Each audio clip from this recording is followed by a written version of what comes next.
mga kababayan, di ba nagkaroon ng pagpapapirma sa loob ng Senado, mga bossing. Ayan, Cheese admits initiating Zubiri ouster. Ayan po, magandang pag-usapan ito, mga bossing, Chief Amo, sir. Senator Cheese Escudero, na ngayon po ay Senate President na po, mga kababayan. No? So siya po ay umamin na siya yung nag-initiate, nag-umpisa, no? Nung pagpapatalsik po dito kay Juan Miguel Zubiri, mga bossing. Kita nyo naman po, si Senate President Cheese Escudero, mga kababayan, nandoon siya. Isa po siya doon sa senador na umattend doon sa hearing ng PIDEA Leaks kuno na po yan, mga kababayan. At kitang-kita naman po natin, mga kababayan, yung tipo bang pagkadismaya. Ano po? Yung pagkadismaya nitong bagong Senate President, mga kababayan. Sabi nga diba? Ang sabi nga, mga kababayan, dapat hindi na umabot itong hearing na to sa ganito sa ganitong pagkakataon. Bakit? Grabe. Ang pinag-uusapan nyo dyan, ano lang. Ang pinag-uusapan nyo lang dyan, Xerox copy. Niwala nga yung katotohanan. Pinagbigyan na nga lang yan. Dapat hindi na umabot dito. Tapos, magdadala kayo nung mga resource person, kagaya ni Matobato. Kagaya ni Morales, na puro hearsay lang din ang sasabihin dito sa Senado. Sayang ang pera ng taong bayan, mga kababayan, mga boss, Chief Amo, sir. At marami pa pong mga dahilan kung bakit, no? Kung bakit napatalsik talaga si Juan Miguel Zubiri, na ngayon po ayan, Senate na lang po. Regular na senador na lang po, mga kababayan. Hindi na siya yung Senate President. Talagang iniisip ko nga po, mga bossing. No? Iniisip ko nga po, mga bossing. Habang binabate ni dating Senate President, no? Juan Miguel Zubiri, si Bato, mga kababayan. Sabi ko, dahil sa'yo, talagang nadiin na si Juan Miguel Zubiri. No? Biruin mo, mga bossing, iniisip ko, sabi ko, umiiyak si Bato. Siguro nakukonsensya siya. Dahil ipinagpilitan itong hearing na ito. Mga kababayan. Halata naman pong pinagpilitan Tingnan nyo po, mga bossing. Kung titingnan nyo po yung hearing na yon, unang-una, wala sa direksyon. Walang direksyon at wala tayong makita kung saan ang patutunguhan ng hearing na yon. Mga kababayan. Kapag merong nabanggit na isang pangalan si Morales, tara, patawag natin yan. No? Pag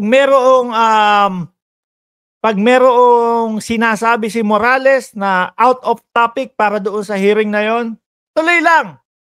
Pag pinigilan at napansin, nahalata ni Senator Jinggoy Estrada at ni Senator Cheese Escudero, mga bossing, biglang sasabihin, biglang babanat biglang babanat po si pangalan nito, si Bato, Boss Puncher. Nang hindi, pinakinggan ko lang.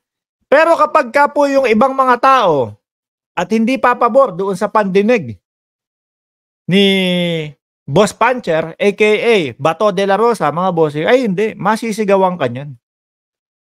Ramdam at kita ng taong bayan at dinig ng taong bayan kung paano po naging bias, no? Itong paano ba sila magsalita dyan sa loob ng Senado? Coming from the gentleman of Davao. Taga Davao ba si Bato? No? Ramdam mo at kita natin, mga bossing, talagang nakita nyo kung paano niya sigawan si Picoy, mga bossing. At ramdam at kita din po natin at narinig natin, mga kababayan, na Picoy, pinatawag ka namin dito para to shed light, no? Dito sa hearing na ito. Kaso, sabi ni Picoy, Your Honor, kung ano po yung sinabi ko nung unang hearing, yan na po yun. Yan na po ang katotohanan. Sabi ni Picoy doon. Hindi ako naniniwala na ganito, ganyan. Hindi ako naniniwala na katang-isip mo lang yun. With matching backpack si Picoy. May dala na daw pong backpack. Tapos ano pinaulit-ulit ni Picoy sa kanya? Yun na po yung katotohanan. Yun na po yung talagang stand ko para dito sa Senate hearing na ito. Lalong nagalit mga kababayan, napasigaw pa po. Ang butihing senador coming from Davao. Ganyan silang ganyan silang magsalita po sa loob ng Congress eh. So siguro po, Senator Chis Escudero talagang wala mali itong hearing na ito eh. Bakit pinayagan ni Senate President ito? At yung mga nauna pang mga naging butas no, ni Senate President, mga kababayan. Kaya naman po, siguro hindi na po nakapagtimpi itong si Senator Chis Escudero na ngayon po ay Senate President na. Uumpisahan ko na ito. Uumpisahan ko na itong pagpapatalsik. Ano po, mangangalap na ako ng pagpirma. Oh. Ilan ang pumirma? 15. Kasama po si Senator Bato de la Rosa doon, mga kababayan. Sabi ni Sir Ed Harry, Mr. MR on the road to 200k subscriber. Tell your friends and family to like and subscribe. Let's keep fighting for the truth. Salamat po, Sir Ed Harry.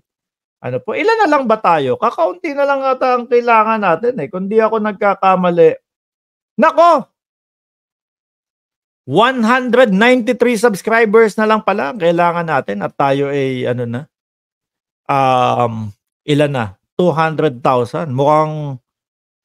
Mukhang makikita pa natin dito mga kababayan yung pagkuha natin o makamit natin yung 200,000 subscribers po ano.